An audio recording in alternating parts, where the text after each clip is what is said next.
warahmatullahi wabarakatuh. Waalaikumsalam warahmatullahi wabarakatuh.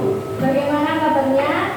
Baik. Alhamdulillah baik. Untuk teman-teman yang nggak hadir siapa saja? Ketua kelas bisa absen teman-temannya yang nggak hadir siapa saja? Terima kasih. Masih dulu. Fariha ada? Gak ada benda.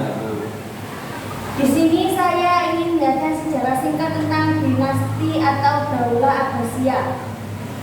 Ada yang tahu sebelum dinasti atau Daulah Abbasiyah itu Islam dipimpin oleh siapa? Dinasti Umayyah. Umayyah apa yang lainnya? Coba siapa yang tahu? Umayyah. Dinasti Abbasiyah, yakni berkuasa selama 5 abad, yaitu dari tahun 132 sampai 750, atau menggantikan Daulah Umayyah yang telah berkuasa selama 92 tahun. Dengan tumbangnya Bani Umayyah, maka kekuasaan perpindahan ke tanah dinasti Abbasiyah. Ada yang tahu kenapa Daulah Umayyah bisa dikalahkan dengan dinasti Abbasiyah? Betul. Oke, ada yang tahu sejarahnya? Sejarah adanya dinasti Abbasiyah kan pasti kan ada sejarahnya, sehingga mungkin habis Umayyah masanya habis langsung ke Abbasiyah kan nggak mungkin. Mungkin kan ada sejarahnya. Ada yang tahu? Jadi dinasti Abbasiyah itu kan dinasti yang dinisbatkan kepada paman Nabi, yakni Abbas bin Abdul Muthalib.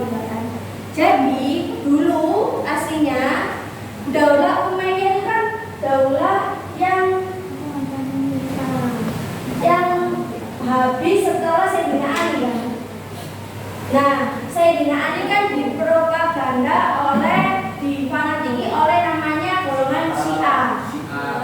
Nah, karena merasa kenapa kok harus dinasti Daulah Umayyah bukan Daulah Abbasiyah yang memimpin setelah wafatnya Sayyidina Ali. Nah, dengan begitu orang-orang yang fanatik pada Sayyidina Ali, yakni golongan Syiah, itu membantu dinasti Abbasiyah untuk mengambil alih. Jadi dinasti Abbasiyah kan masih keturunan Rasulullah kan. Kalau dilihatnya nasibnya kan setelah Sayyidina Ali kan harusnya golongan Daulah Abbasiyah yang masih keturunan Rasulullah. Tapi kan diambil alih oleh Daulah Umayyah yang sangat cerdik-cerdikan permainan tersebut. Akhirnya orang-orang Syiah membantu Daulah Abbasiyah untuk mengambil alih Islam. Dan pada saat itu ketika diganti, akhirnya dinasti Abbasiyah menetapkan ibu kotanya itu di Baghdad. Jadi ibu kotanya dulu itu di Baghdad.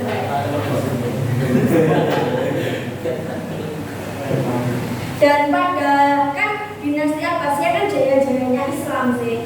Nah itu dia itu berkuasa selama 5 abad, dan selama dinasti Abbasiyah masa tersebut dipimpin oleh 37 khalifah.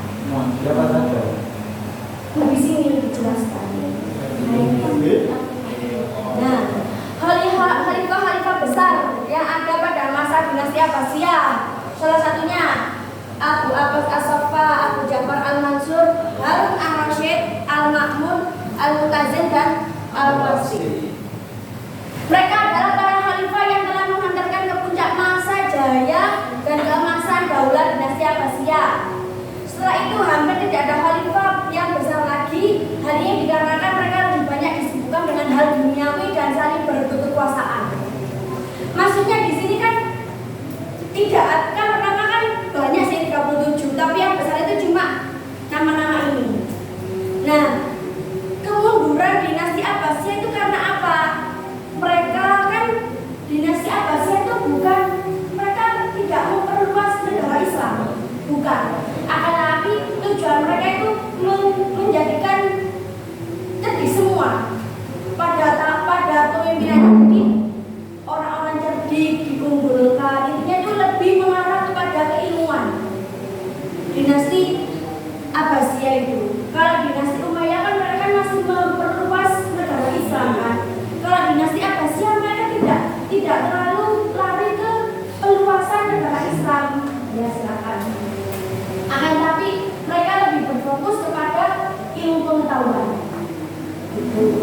Lah, karena dari itu kan akhirnya sama-sama cerdik kan, kadang kalau orang cerdik itu orang cerdik kan nggak ada kalah ya, saling ingin menang, nggak ada yang mau ngalah, sampai mereka disibukkan dengan hal dunia dan saling berebut kekuasaan.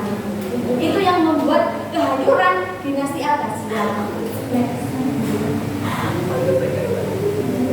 Sejarah dinasti Abbasiyah.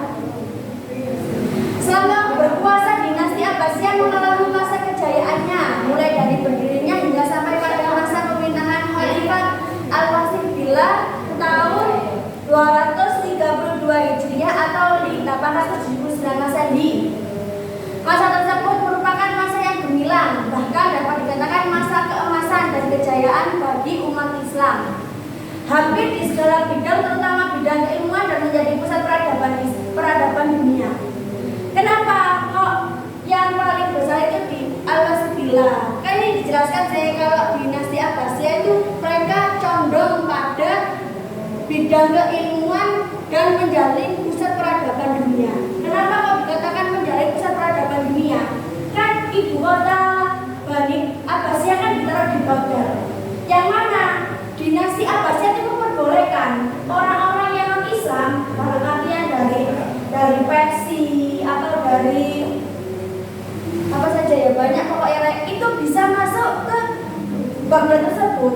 Makanya Baghdad kan tempat sumber ilmu gitu. Jadi dinasti Abbasiyah itu kan tidak melulu harus orang Islam saja, tidak. Mereka memperbolehkan ilmuwan yang non-Islam masuk ke situ belajar gitu. Dalam aktivitas pemerintahannya, dinasti Abbasiyah mengambil pusat kegiatan di kota Baghdad, sekaligus dijadikan sebagai ibu kota negara. Dari sinilah segala kegiatan baik politik, sosial, ekonomi, kekuasaan, pengetahuan, kebudayaan, dan lain-lain dijalankan. Kota Baghdad dijadikan sebagai kota pintu terbuka, artinya siapapun boleh memasuki dan tinggal di kota tersebut. Akibatnya, semua bangsa yang menganut berbagai agama dan keyakinan diizinkan bermukim di dalamnya. Baghdad pun menjadi kota internasional yang sangat ramai, dan di dalamnya berkumpul berbagai unsur seperti orang Arab, orang Turki, orang Persia, Romawi, Kipti, dan sebagainya. Khalifah yang terakhir adalah Khalifah Al-Mu'tazim yang berkuasa pada tahun 124 Hijriah atau 1258 Masehi, dan mati terbunuh oleh pasukan Mongol pimpinan Hulagu Khan. Hulagu Khan adalah cucu dari Genghis Khan. Jadi kan disebutkan kan di Baghdad itu mereka bisa masuk walaupun mereka berbeda agama. Makanya pusat kejayaan Islam itu di dinasti Abbasiyah, soalnya mereka itu memperbolehkan semua ilmuwan masuk ke sini. Dan di Baghdad itu mereka menerima orang-orang yang non-Islam, dalam artian kan orang-orang kan yang dalam artian tokoh-tokoh pada zaman dulu kan belum tentu cuma Islam saja. Ada yang non-Islam, seperti Persia, Romawi, ini kan masih belum Islam pada dulu. Nah, dengan begitu mereka hanya bisa menerjemahkan beberapa kitab itu. Nah, dari beberapa kitab tersebut nanti bisa dikaji oleh beberapa tokoh ulama besar di Baghdad. Makanya Baghdad itu sebagai sumber ilmu dulu itu. Dan termasuk Khalifah Mu'tazim kan khalifah terakhir kan tadi, dia itu dibunuh oleh pasukan Mongol pimpinan Hulagu Khan. Jadi ya karena itu kenapa kok bisa sampai diruntuhkan, karena Al-Mu'tazim tahu kekuasaannya semakin antara kayak gambarnya gini, antara Mu'tazim kan presiden sama menteri-menterinya itu tidak cocok. Akhirnya dengan gambar seperti itu, pimpinan Hulagu Khan, orang Mongol itu tahu, oh pemerintahnya sekarang lagi kacau, ayo kita serang. Dan mereka itu membawa 200.000 pasukan. Perkembangan ilmu pengetahuan pada masa dinasti Abbasiyah. Pada masa dinasti Abbasiyah, kehidupan peradaban Islam sangat maju, sehingga pada masa itu dikatakan sebagai zaman keemasan Islam. Kaum muslimin telah menggapai puncak kemuliaan kekayaan, baik itu di bidang kekuasaan, politik, ekonomi, dan terlebih lagi dalam bidang kebudayaan dan ilmu pengetahuan. Baik pengetahuan tentang ilmu agama dan ilmu pengetahuan umum mengalami kemajuan yang sangat pesat. Berbagai ilmu telah lahir pada zaman tersebut. Hal ini dikarenakan antara lain berbagai macam penelitian dan kajian tentang ilmu pengetahuan yang dilakukan oleh para kaum muslimin itu sendiri. Kegiatan penerjemahan buku berbahasa asing seperti Yunani, Mesir, Persia, India, dan lain-lain ke dalam bahasa Arab dengan sangat gencar. Buku-buku diterjemahkan antara lain ilmu kedokteran, kimia, ilmu alam, ilmu mantik yakni logika, filasat aljabar, ilmu falak, matematika, seni, dan lain-lain. Penterjemahan dan penelitian tersebut pada umumnya dilaksanakan pada masa Khalifah Abu Ja'far, Harun al-Rasyid, Al-Ma'mun, dan Mahdi. Khalifah Harun al-Rasyid sangat konsen dalam memajukan pengetahuan tersebut. Beliau mendirikan lembaga ilmu pengetahuan yang diberi nama Baitul Hikmah sebagai pusat penerjemahan, penelitian, dan pengkajian ilmu kepustakaan serta lembaga pendidikan seperti perguruan tinggi. Jadi kan tadi kan sudah dijelaskan tujuan pemimpin pada dinasti Abbasiyah itu memperbolehkan orang Islam masuk ke Baghdad ya karena ini mereka bisa menerjemahkan kitab-kitab bahasa-bahasa yang tidak mereka ketahui seperti bahasa Yunani. Yunani kan belum tentu orang Arab tahu. Nah, dengan dia memasukkan orang-orang asing ke dalam tersebut, mereka bisa menerjemahkan ke dalam bahasa Arab. Dan ketika sudah diterjemahkan kan yang lainnya bisa merasakan orang Arab lainnya. Paham? Jadi di sini mereka mempunyai taktik yang sangat bagus menurut saya. Soalnya kan mereka memperluas Islam dengan pendidikan baik pengetahuan itu tentang Islam atau non-Islam. Seperti apa ya? Seperti matematika, terus seperti ilmu falak, seni, dan lain-lain.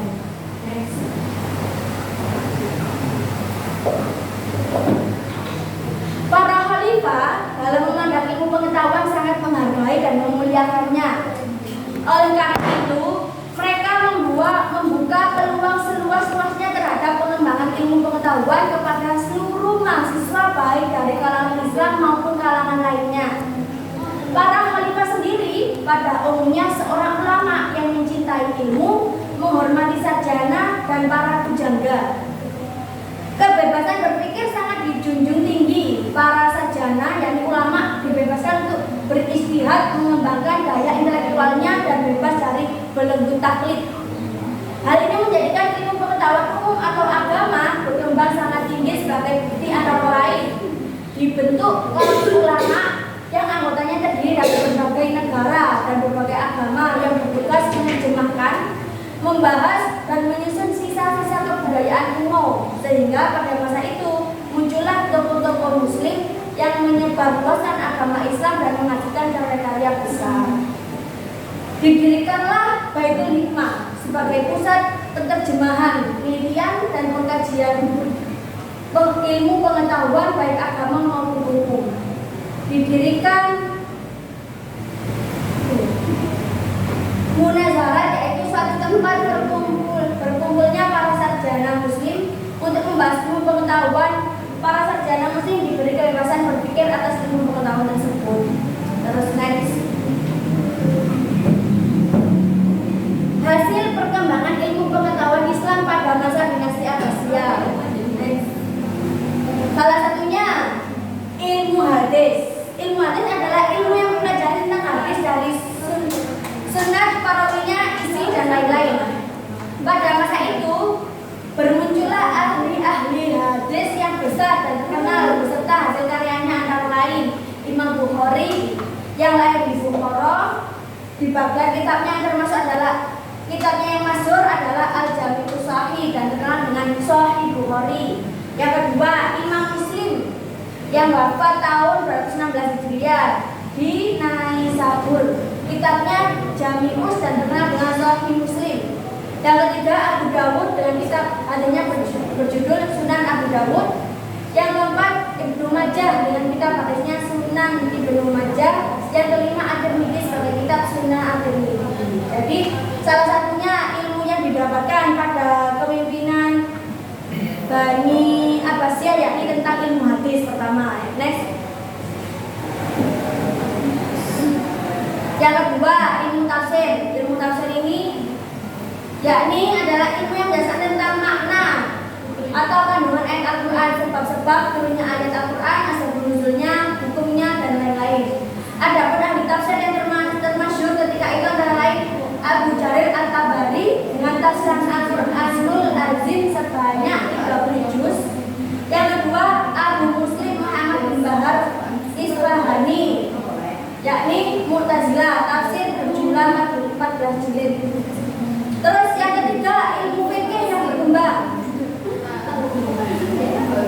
Ilmu fikih yakni ilmu yang mempelajari tentang sesuatu yang diwajibkan, dimakruhkan, dibolehkan atau diharamkan oleh agama Islam.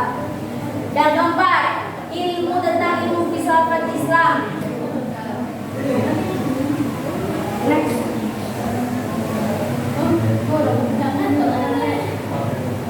Yang keenam ilmu tasawuf. Terus tentang ilmu sejarah, ilmu kedokteran. Kalau ilmu kedokteran tersebut banyak diperkembangkan dan kemajuannya khususnya pada pemerintahan Harun al-Rashid dan khalifah besar sesudahnya. Pada waktu itu sekolah-sekolah tinggi kedokteran didirikan sehingga banyak mencetak sarjana kedokteran. Terus ilmu matematika yang diketuai oleh Al-Khawarizmi dan Umar Khayyam. Terus astronomi itu Abu Nasr Al-Falaki dan Jabir Al-Bakani. Next. Ilmuwan atau tokoh-tokoh Islam pada masa dinasti Abbasiyah.